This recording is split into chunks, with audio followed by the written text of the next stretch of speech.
Ok, então a gente passa agora para a dimensão social. Um tema que sempre levanta esse debate é o tema das diferenças sexuais na psicologia, diferenças entre homens e mulheres, seja na psicologia ou no comportamento. Muitas das pessoas acham que o simples fato de você descobrir alguma diferença, isso já denota um sexismo ou um machismo, tudo bem? Essa confusão ela tem três problemas. Primeiro é que a generalização ingênua, né? Dizer que os homens são em média mais altos ou mais promíscuos que as mulheres não significa que todos os homens sejam mais altos ou mais promíscuos que todas as mulheres. Começa por aí. Né? Existe muita sobreposição entre as curvas e grande parte, né, cerca de 60 a 70% das curvas populacionais, né, a curva do sino lá, elas estão sobrepostas entre homens e mulheres. O segundo erro é o preconceito. O preconceito ocorre quando a gente ingenuamente julga a priori uma pessoa pela média dos atributos do seu grupo. Então, por exemplo, dizer que os homens têm mais facilidade em localização espacial não habilita ninguém a destratar, desmerecer ou desqualificar nenhuma mulher por seu modo de dirigir ou seu modo de ler mapa, entendeu? Muito menos antes de ver ela lendo mapa ou dirigindo, entendeu? Tudo bem? Isso é preconceito. Por quê? Porque uma coisa é o grupo das mulheres, outra coisa é cada mulher. Entendeu? Outra coisa, o terceiro ponto perigoso é a confusão entre diferença e desigualdade. Né? Nenhuma diferença anatômica ou mental entre homens e mulheres implica em qualquer julgamento de valor. Esse que é o grande lance. Né? Todos os seres humanos devem, por princípio, ter direitos e oportunidades iguais, entendeu? Não há incompatibilidade entre a gente ser diferente e a gente ter garantias iguais de direitos e oportunidades, entendeu? Só para você pensar no início do conceito de democracia na Grécia Antiga, e quem podia votar eram homens de bem, brancos, né? Eles não eram clones um dos outros, eles não eram idênticos, entendeu? Eles tinham igualdade de direitos, mas eles não precisavam ser idênticos para ter igualdade de direitos, entendeu? Uma coisa é diferença, igualdade, diferença e similaridade, outra coisa é desigualdade, né, de oportunidades, entendeu? Então, lembrando que machismo e sexismo não fazem bem para ninguém e já detonaram muito da história da ciência. A gente está numa época que a gente está revendo muito das coisas. Seja no comportamento animal, muitos pesquisadores agora estão descobrindo que os pássaros fêmeas também cantam, entendeu? Porque partiam do princípio de que só os machos cantam, então para que perder tempo ouvindo os pássaros fêmeas, entendeu? Até no sentido de descrever a importância do cuidado paterno para os bebês e para os filhos, a importância do cuidado paterno para as crianças. Então é muito importante na dimensão social a gente não acabar culpando nossos antepassados pelos os atos danosos que a gente faz, entendeu? No, o modo de normal de caçador-coletor do ser humano, ele não é desculpa para nada, né? Eu gosto dessa tirinha porque ela é muito clara sobre isso. Dá para vocês lerem aí direitinho? Sempre tem um cara que é infiel porque respeita os seus instintos primitivos de homem. Ha ha ha. Cagar de cócoras na rua ninguém quer, né? Não dá pra gente cair nessa falácia naturalista. A falácia naturalista é quando a gente vê uma relação direta e, claro, equivocada entre o das explicações descritivas e o deve ser das recomendações morais, entendeu? Não somos escravos das nossas adaptações mentais, uma vez que a pressão por flexibilidade de repertório, conforme o contexto, ela favorece um controle consciente dos nossos comportamentos, incluindo infidelidade, entendeu? Então, nenhum desses comportamentos isenta a culpabilidade, por mais biológico, instintivo e ancestral e primitivo que seja o comportamento, entendeu? Percebeu? Qualquer comportamento que leva a dano, né, que seja danoso, ele é passível de culpa, sim, independente de qual a história evolutiva por trás.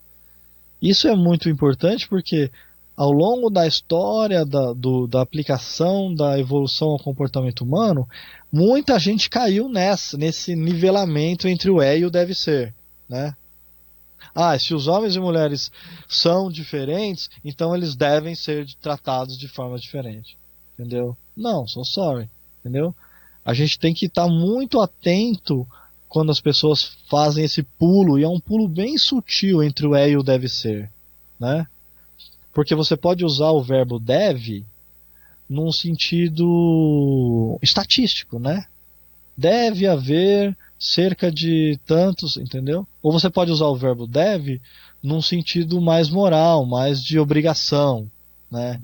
Então, no inglês isso fica mais diferente porque eles têm o verbo ought, né? E o verbo should, né? Que são bem diferentes. A gente não tem essa diferença entre o ought e o should né? O can, o could, né? Então a gente já usa o deve. Tudo bem? Então, o que eu posso fazer? É só meus instintos caçadores-coletores. A esposa chega em casa e tem um alce abatido, sangrando no meio da casa. Não é desculpa. Não é desculpa. So sorry. Não dá pra gente usar os nossos instintos ou a nossa bagagem evolutiva para desculpar de nada. Tudo bem? E durante muito tempo no século XX foi usado como desculpa. Tanto é que tem lá o darwinismo social, né? A eugenia, que tentava usar uma aplicação muito ingênua e danosa da evolução para o comportamento humano, mas só para beneficiar os mais ricos, né? De uma forma bem preconceituosa. Então, a gente tem que tomar muito cuidado com a falácia naturalista, porque ela é a que mais traz prejuízo se a gente incorrer nela, né? Não tem problema nenhum a gente dizer que homens são mais altos que mulheres. Não tem problema nenhum a gente dizer que as mulheres têm maior fluência verbal do que os homens, né? Ou que os homens têm maior memória espacial. Na verdade, as mulheres são que têm memória espacial, né? O fato deles serem assim não significa que eles devem ser assim, não significa que eles não devem ter igualdade de oportunidades e direitos. Tudo bem? Alguma dúvida sobre a dimensão social? No direito tem uma importância até bastante recente, grande. Quando eu era criança, ainda se podia absolver um assassinato da mulher pela legítima defesa da honra. E é um exemplo disso, né? O deve ser não sendo atendido em respeito ao que era a comoção e com apelo instintivo. Exatamente. Tem já um pessoal, no Brasil tem o ICED, o Instituto Comportamento, Evolução e Direito. Já tem um pessoal ao redor do mundo que está fazendo essa ponte entre direito e evolução para justamente rever esses atenuantes legais já consagrados e que já estão há muito tempo, né? Por exemplo, o cara encontra a mulher traindo, e então ele vai lá e pode assassinar os dois de boa e não vai ser preso, ou a pena vai ser atenuada porque ele cometeu esse crime num momento de desequilíbrio emocional, entendeu? O modo de fazer leis, né, passa muito pela mão de homens e de elites, né, de grupos dominantes, né? Então a gente tem que sempre rever essas questões e sempre tem que ter claro que nenhuma lei ela é 100% justa, entendeu? Toda lei, assim como o nosso currículo, ele é datado, ela tem data, ela é fruto de um período sociocultural específico. Então isso é bem interessante a gente levantar. Tudo bem? Se vocês quiserem, depois eu passo as referências de pontes entre o pessoal do evolucionismo e direito para vocês aprofundarem essa questão. Ok? Dimensão evolucionista. Então, a última dimensão de erros que a gente normalmente comete. Um dos erros mais importantes dessa dimensão é a confusão entre níveis de causação. Responde para mim, pessoal. Por que os humanos fazem sexo? A Cindy Maston e o David Buss, eles fizeram essa pergunta para mais de 300 universitários. Olha o que eles obtiveram. Os top 6 mais das respostas das mulheres. Porque eu me sentia atraída pela pessoa, porque eu queria uma experiência de prazer físico, porque é muito bom, porque eu queria mostrar o meu afeto pela pessoa, porque eu queria expressar o meu amor pela pessoa, porque eu estava sexualmente excitado e queria alívio. Veja a resposta dos homens. Porque eu estava atraído pela pessoa, porque é muito bom, eu queria uma experiência de prazer físico, é divertido, eu queria mostrar meu afeto pela pessoa, eu estava sexualmente excitado e queria alívio. Nenhuma pessoa falou porque eu queria passar meus genes para as próximas gerações. Perceberam? Tá. Então, se nenhuma pessoa falou isso, então a gente não faz sexo para passar os genes para as próximas gerações? Não. A gente faz sexo para passar os genes para as próximas gerações e também por prazeres, por motivos mais proximais. Prazer, amor, excitação, entendeu? O fato de você fazer sexo por excitação ou por amor não exclui a explicação evolucionista pela qual o sexo evoluiu, entendeu? Mas o motivo pela qual o sexo evoluiu não necessariamente e quase nunca é o motivo na cabeça das pessoas que estão transando. Entenderam isso? Então isso é uma distinção muito sutil, mas faz toda a diferença. Entendeu? É aquilo que eu falei. Você não vai comer doce porque você precisa de muitas mais calorias para sobreviver esse inverno rigoroso. Não, você come doce porque é gostoso e pronto. Entendeu? Você não precisa estar consciente das razões evolutivas pela qual você tem tal desejo para você satisfazer esse desejo. Você satisfaz o desejo porque você tem fome, tem sede, tá excitado, entendeu? Percebeu? Veja aqui um exemplo aqui, ó. Um exemplo de confusão. O adultério não pode ser uma estratégia para propagar genes egoístas, pois os adúlteros tomam providências contraceptivas. Perceberam? Parece uma crítica bem feita, né? Parece uma crítica bem séria. E olha, é verdade, não vem falar que adultério é uma estratégia evolutiva para passar genes, porque se você for ver, quando o pessoal está traindo, o pessoal está tomando providência contraceptiva. Mas o que está por trás disso? O que está por trás disso é que a pessoa confunde o desejo de quem, né? O desejo sexual e até o desejo de ser filho, eles não são uma estratégia das pessoas para propagarem seus genes, entendeu? Eles são uma estratégia das pessoas para obterem os prazeres do sexo e os prazeres de serem pais, né? Agora, a questão é por que esses prazeres estão lá, entendeu? Esses prazeres, a existência desses prazeres, aí sim são a estratégia dos genes para propagarem-se via filhos, entendeu? Então, quando a gente faz sexo para obter o prazer sexual. Quando a gente tem filho para obter o prazer de ter filho, entendeu? Agora, por que o prazer de ter filho está lá? Por que a gente sente prazer em fazer sexo? Porque aqueles ancestrais que tiveram mais prazer deixaram mais descendentes. Então, os genes que influenciam a presença de prazer aumentam nas populações ao longo das gerações. Tudo bem? Veja essa tirinha aqui, ó. Gine, você é o meu namorado. E aí? Então por que você está beijando a Lindsay? Ah, só estou maximizando o meu sucesso reprodutivo diferencial, baby, entendeu? Não, so sorry, ninguém faz isso, entendeu? Tá bom, você pode achar 1 ou 2 casos de médicos nas clínicas de fertilização in vitro que trocavam o esperma do marido por o esperma dele mesmos, e aí você pode chegar um pouco mais perto dessa confusão ser mais consciente. Mas a grande maioria das pessoas não pensa em genes. Se você for fazer uma análise intercultural, você acha ainda tribos hoje em dia que não fizeram a ligação entre o ato sexual e o fato de nascer um bebê depois de 9 meses. Entendeu? É uma descoberta muito recente, a descoberta da fecundação, a união dos gametas, a gestação e tudo mais. Entendeu? E veja que interessante. Se eu pergunto para vocês, por que os animais fazem sexo? Qual que é a primeira resposta que vem na sua cabeça? Para reprodução. Para passar os genes para diante.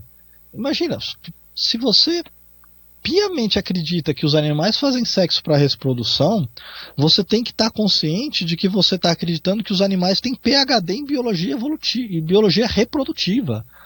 Que os animais sabem o que é gameta, sabem o que é ciclo menstrual, sabem o que é fecundação, o que é implantação, sabe, nidação, gestação. Não, os animais fazem sexo por prazer. Percebeu? Por que as plantas fazem sexo? E essa é uma discussão que está começando a crescer agora com a Sociedade de Neurobiologia Vegetal. O pessoal está começando a perceber que as plantas também têm comportamento, elas não têm só fisiologia, entendeu? E, claro, ainda tem muita gente que acha que não, planta só tem fisiologia e pronto. Mas plantas têm fisiologia, sistema hormonal, e elas reagem diretamente a vários estímulos ambientais. Agora, a gente, no século XXI, ainda achar que os animais são meros autômatos, que são marionetes na mão dos genes, é muita loucura, entendeu? Os animais, eles comem porque eles estão com fome, eles não comem para maximizar a sobrevivência, porque eles não têm a mínima ideia o que seja sobrevivência, o que seja biologia evolutiva, o que seja ecologia, entendeu? Os animais bebem água porque eles têm sede, eles não bebem água porque eles sabem de homeostase e regulação hídrica, percebeu? Eles fazem sexo porque eles sentem excitação, entendeu? A gente só se comporta por razões proximais. Agora, por que a gente se comporta assim? Aí tem razões distais, razões evolutivas. E aí que eu entro naquela distinção clara que o Ernest Mayr fez entre a biologia funcionalista e a biologia histórica. A biologia funcionalista é a biologia das causas próximas, que responde às perguntas do como. Como a gente se reproduz?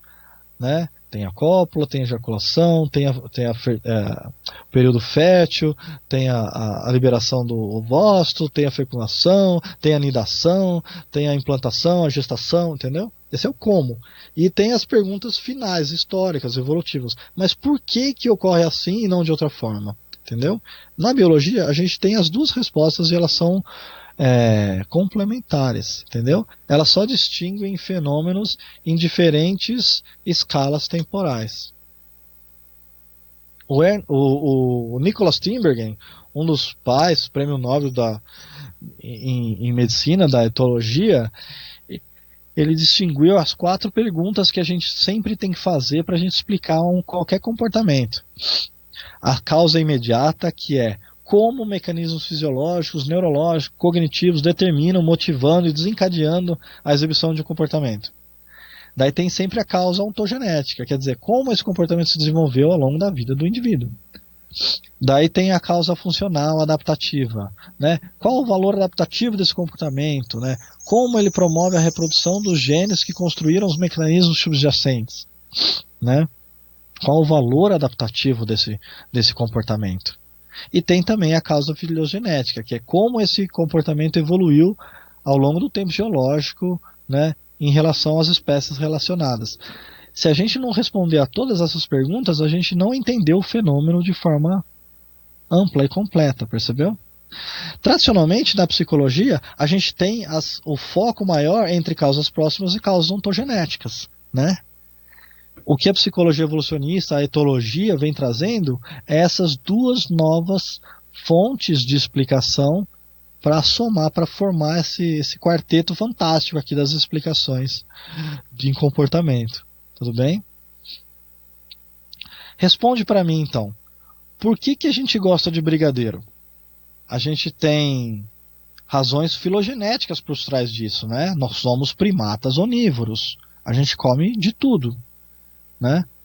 A gente tem razões adaptativas por trás. O brigadeiro tem um alto valor calórico, então é um alto valor de sobrevivência, é muito doce, tudo bem? Mas tem também razões socioculturais, percebam?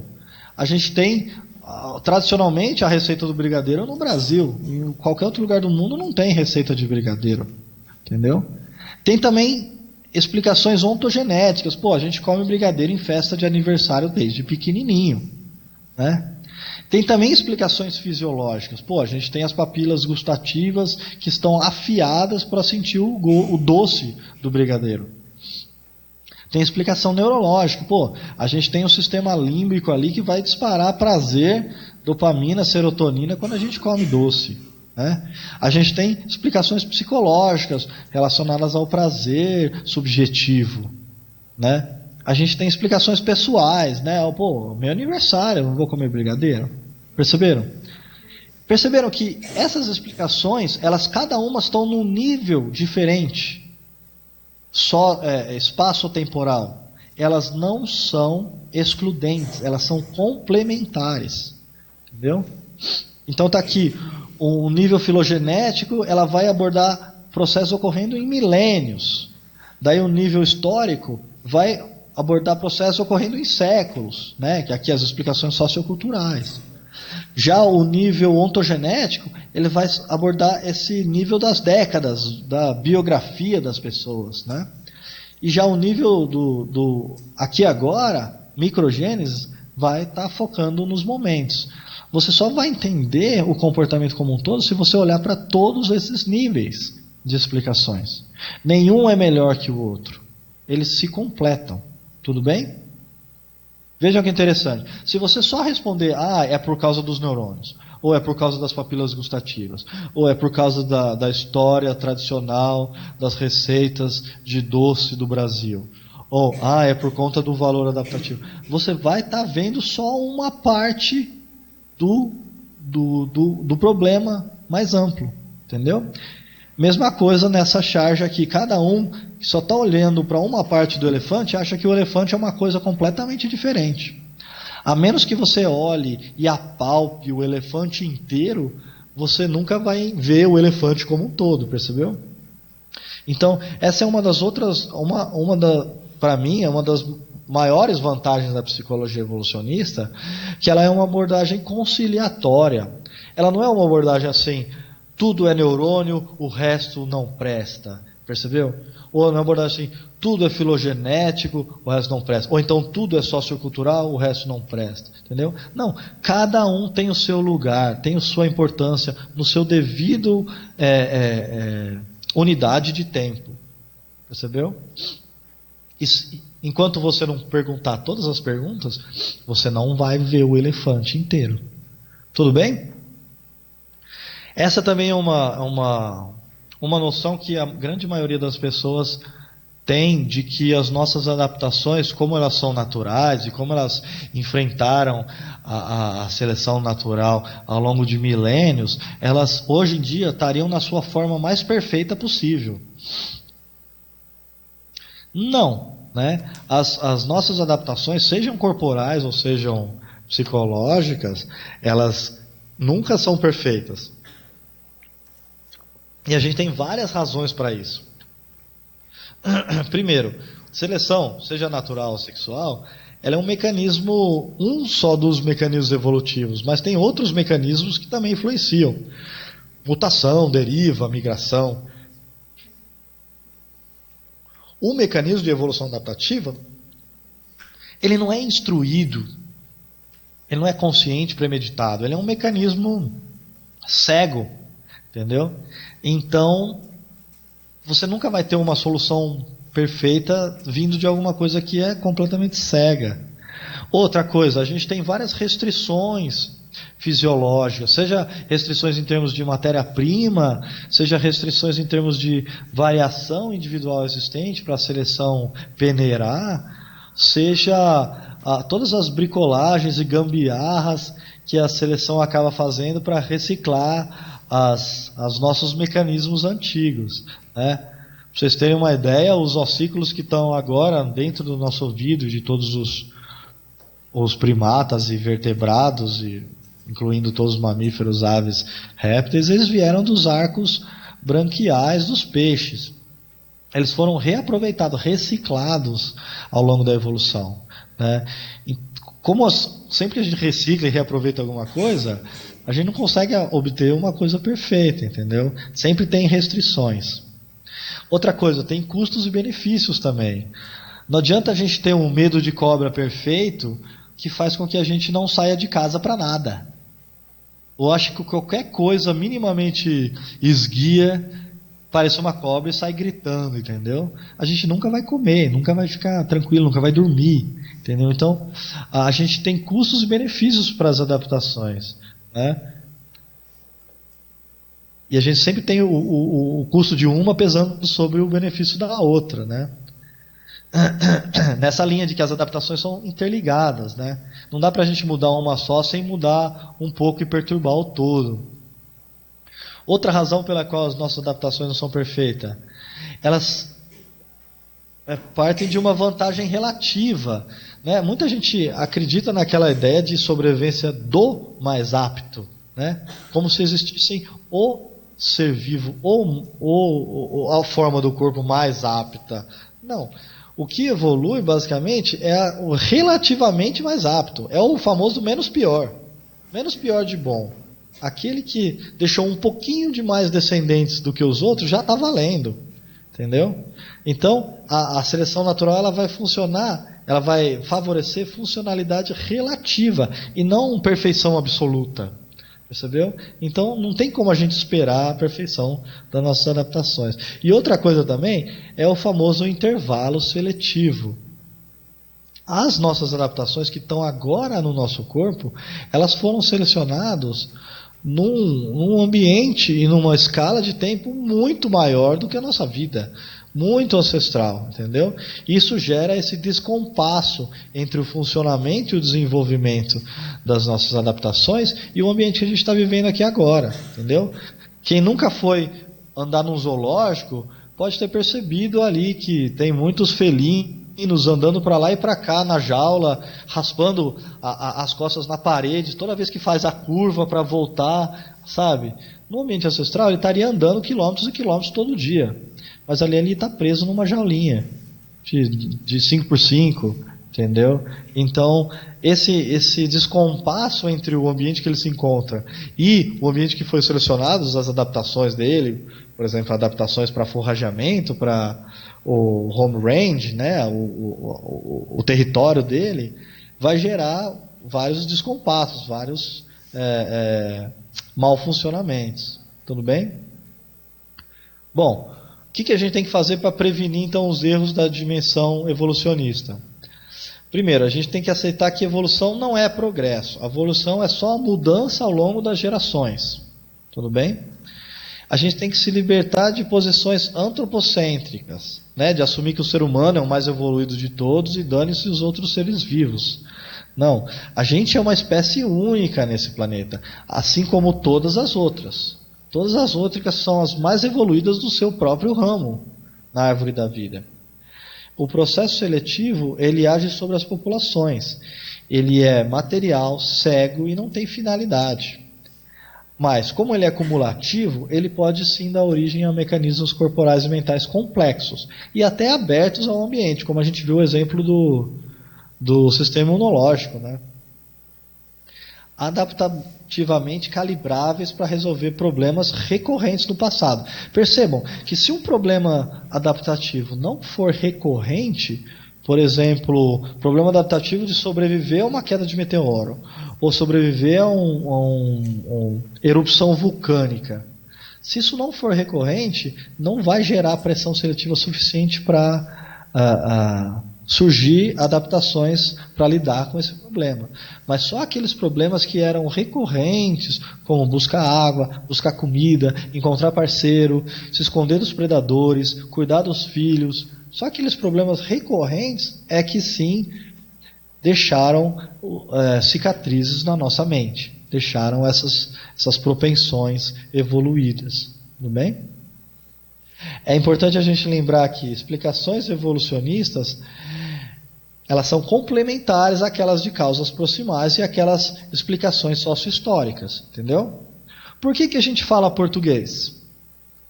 A gente fala português porque a gente tem uma área da mente evoluída para lidar com a linguagem, ok. Mas também é porque a gente está numa população colonizada por portugueses. É verdade. E também porque a gente tem a área do cérebro lá de Broca, né, que processa a linguagem, entendeu? Então, todas as explicações são complementares. Uma está no aqui e agora, outra está séculos atrás e outra está milênios atrás. Tudo bem?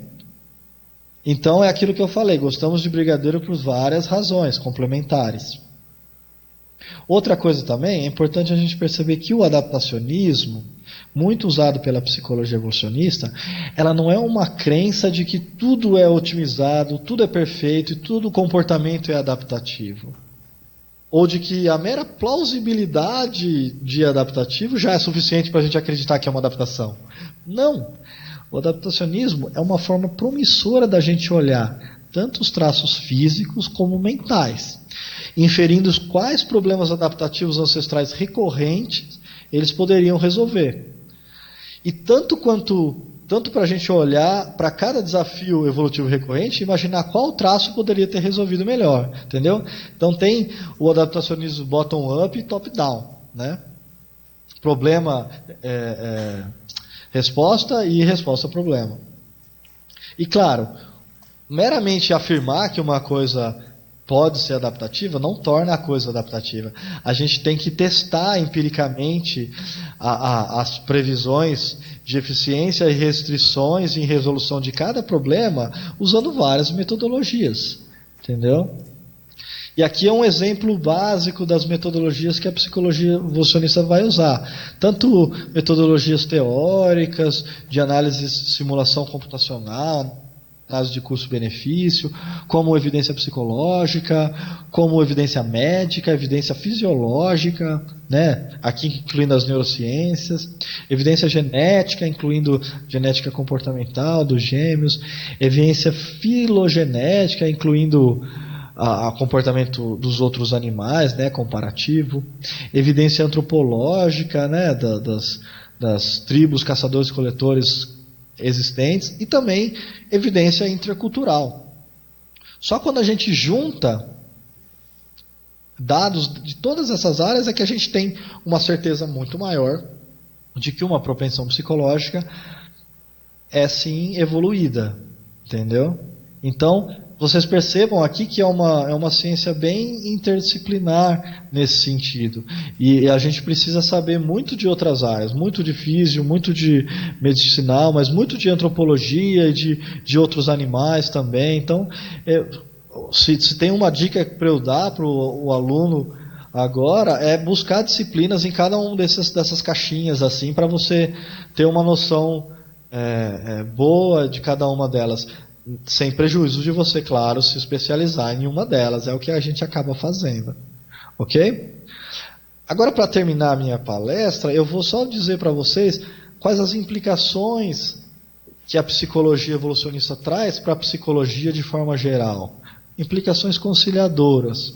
Perceba comigo, a psicologia evolucionista, ela não é uma sub-área da psicologia, como percepção, ou psicologia social, ou do desenvolvimento é. Psicologia evolucionista é uma perspectiva para explorar qualquer fenômeno psicológico e comportamental. Psicologia evolucionista, ela unifica tópicos desconexos, fenômenos psicológicos e as sub-áreas da psicologia, né? Numa única abordagem coerente. Isso daqui é muito interessante porque muitas muita gente tem um medo de que a psicologia no futuro vire uma psicologia biológica. Só porque a gente tem agora finalmente uma base evolutiva. Não! A mesma coisa aconteceu com a biologia. Lá no século XVII, botânica, zoologia, embriologia eram disciplinas completamente separadas. Tinham lógicas, teorias e enunciados completamente distintos. O que a teoria da evolução fez? Uniu todo mundo numa abordagem coerente. Mas nem por isso deixou de existir departamentos de desenvolvimento, departamentos de genética, departamentos de botânica, departamento de zoologia, departamento de paleontologia, perceberam?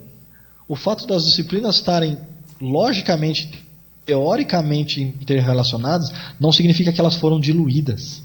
Não, significa que elas estão embasadas na mesma teoria. E se tem uma teoria que explicou desde formigas até baleias, passando por gramíneas e dinossauros, ela é suficientemente forte para explicar uma espécie, que é a espécie humana. Né? Quer ver um exemplo disso? Veja comigo o exemplo do medo de estranhos. Se vocês já viram um bebê de 6 meses de idade, o bebê mais novinho, de 2, 3 meses, 4, ele vai no colo de todo mundo, de boa. Mas depois de 6 meses, ele já não vai no colo de qualquer um. Ele sente medo de estranhos, ele chora, dá show, dá aquele desespero e corre para a mãe. A função do medo de estranhos é fazer com que o bebê se afaste de pessoas potencialmente perigosas e fique próximo do cuidador. O medo de estranhos ele é universal. Todas as culturas, o bebê manifesta isso. E é justamente perto desses 6 meses, coincidindo com o começo do engatinhar do bebê. Perceba que interessante. Antes do bebê engatinhar, ele está sendo carregado pelos pais a todo momento. Não tem a necessidade de o medo de estranhos interferir.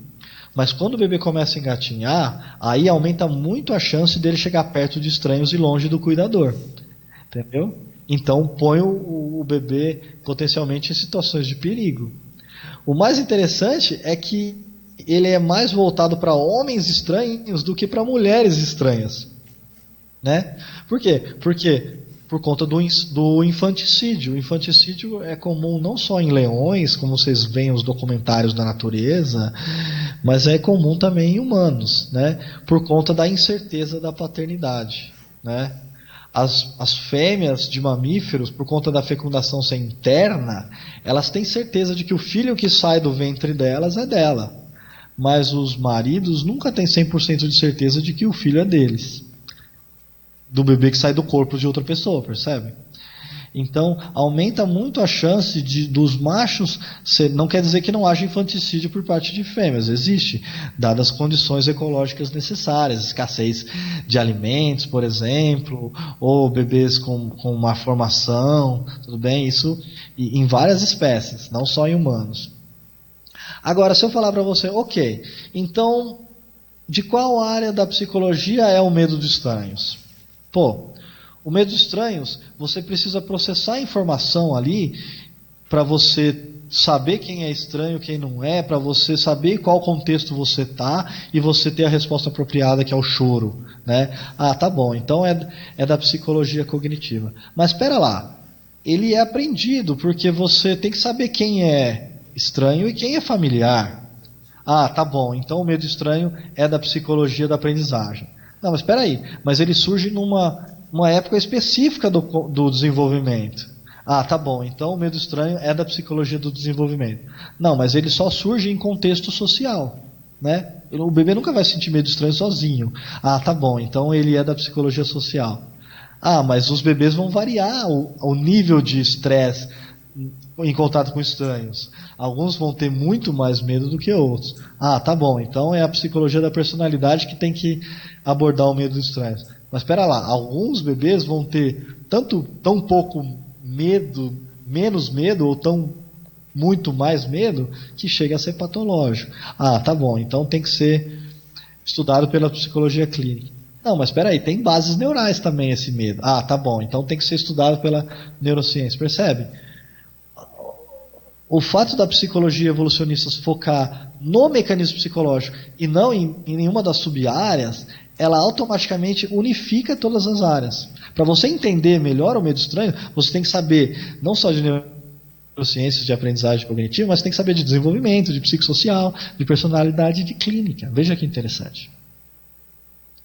Terceiro, a teoria da evolução fornece uma poderosa meta-teoria para as ciências psicológicas. Ela é parcimoniosa, internamente consistente, organiza e explica fatos e guia pesquisadores para a descoberta de novos fenômenos. Isso é muito interessante. Ela deveria ser muito bem-vinda nas ciências humanas só por ter essas características. A psicologia evolucionista, usando a teoria da evolução, ela já descobriu vários fenômenos psicológicos inteiramente desconhecidos pela psicologia. Um exemplo, por exemplo, são as adaptações sexuais quanto ao período fértil das mulheres. A diferença nos tipos de ciúme, ciúme sexual, ciúme emocional, preferências, fantasias sexuais que as mulheres têm dentro e fora do período fértil, preferência por parceiros, várias coisas que você só preveria ter alguma diferença com a perspectiva evolucionista, né? Sabendo que é no período fértil a maior chance de fecundação, né? Alguma dúvida, pessoal, sobre essas implicações? Eu queria saber de que forma a relação social que pode haver em alguns mamíferos, principalmente em primatas, ela vai estar relacionada com o porquê do sexo, né? Porque tu levantou essa questão do porquê os animais fazem sexo, né? E, certo. Por exemplo, nos babuínos tem muito forte essa questão da hierarquia relacionada ao ato sexual, mas partindo da ideia que tem a ver com prazer, de que forma essa hierarquia social ela vai estar associada com o deixar o descendente, né? De que forma que a gente interliga essas duas questões. Essa pergunta é muito importante e muito interessante, porque muitos pesquisadores ainda da área não têm uma visão tão pluralista quanto deveriam com relação a essa questão, né? O fato da função individual do sexo ser o prazer não significa que o sexo não tenha função social. E não significa que ele não tenha função evolutiva, perceba? Entendeu? E não significa que cada uma dessas funções não são complementares e coexistentes. Então, isso é muito interessante. Quer dizer, e se você for olhar os bonobos, a coesão social ela é regida pela interação sexual, seja heterossexual, homossexual ou pedofílica, né? Em vários contextos o ato sexual ele acontece nos bonobos e a função ecológica, socioecológica, por assim dizendo, ela é bem clara nesse grupo. Não significa que não tenha na nossa espécie também, entendeu? Não significa que eles não sintam o prazer, não tenha a função pessoal, entendeu? Não significa que não tenha uma função de tribos evolutiva. indígenas que elas fogem um pouco dessa questão de relacionamento entre pares, como que é a palavra? Homogamia? Isso. Monogamia. A monogamia, que tu tem tribos indígenas que elas são poligâmicas, né? E fugindo do que é esperado, que tu trouxe no início da apresentação. Exato. Se você for olhar antropologicamente, a maioria das culturas humanas ela tem um nível alto de monogamia, mas tem sempre um resquício de poligamia ali. E dependendo da situação socioecológica, ela vai ser explicada de formas diferentes, né? Mas o importante é a gente perceber que, tipo, não é necessário. Para a gente ter uma função verdadeira, não significa que ela tenha que ser a única função, né? A gente tem uma noção muito simplista de achar que para a função ser biológica, evolutiva e própria, né, uma função própria, ela tem que ser a única. E não, ela tem funções em vários níveis, né? Você pode fazer sexo por prazer, por vingança, você pode fazer sexo, por exemplo, dentro da cadeia. O sexo homossexual que ocorre dentro da cadeia, ele é diferente do sexo homossexual que ocorre fora da cadeia. Porque dentro da cadeia, a disponibilidade de parceiros do seu sexo preferido é menor, é bem menor. Então você acaba fazendo um sexo homossexual diferente. Não é um sexo que você preferiria se você estivesse fora da cadeia. E as pessoas que saem da cadeia, elas não mudam a orientação sexual por ter a vivência dentro da cadeia, não. Mas elas só estavam num contexto socioecológico que restringia a manifestação sexual, perceba? Então, ali, assim como nos babuínos, tem essa função da hierarquia, de apaziguamento, de manter as ordens, as relações hierárquicas de forma minimamente estáveis, né? Não quer dizer que o sexo, por conta disso, não tenha função individual, né? Prazer, vingança, ou não tenha uma função evolutiva, né, de reprodução, entendeu? Então isso é uma coisa muito interessante para a gente pensar não só nos humanos, mas nas outras espécies também, né? Dessa noção de que as outras espécies, elas também são guiadas por motivações proximais, elas também são guiadas por desejos, emoções específicos, né? Muita gente acha que os animais são rasos, não têm vida psicológica, não têm vida subjetiva, entendeu? São meras máquinas de reprodução biológica e pronto, não, entendeu? Então eu acho que essa é uma das áreas que tanto a psicologia evolucionista pode iluminar o nosso entendimento dos humanos, mas também pode melhorar o nosso entendimento do comportamento das outras espécies. A moral da história é essa, é que ela não é uma visão, a psicologia evolucionista não é uma visão reducionista nem gananciosa, entendeu? Pelo contrário, é uma visão continuista, é uma visão integralista, né? Que ela propõe colocar os níveis de explicação nos lugares dele, todos com a mesma importância, entendeu? Então, para a gente mergulhar nesse universo novo da psicologia evolucionista, é muito importante a gente já começar já vacinado, entendeu?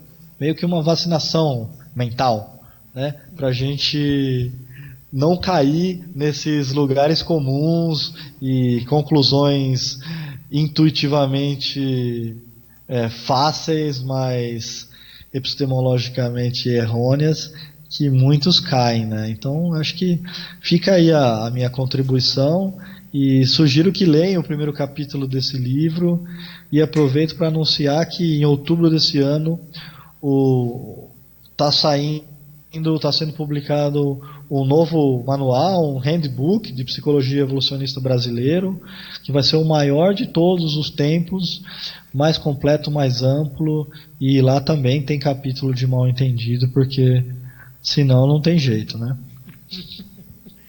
É isso aí. Muito obrigado, Marco, pela tua apresentação.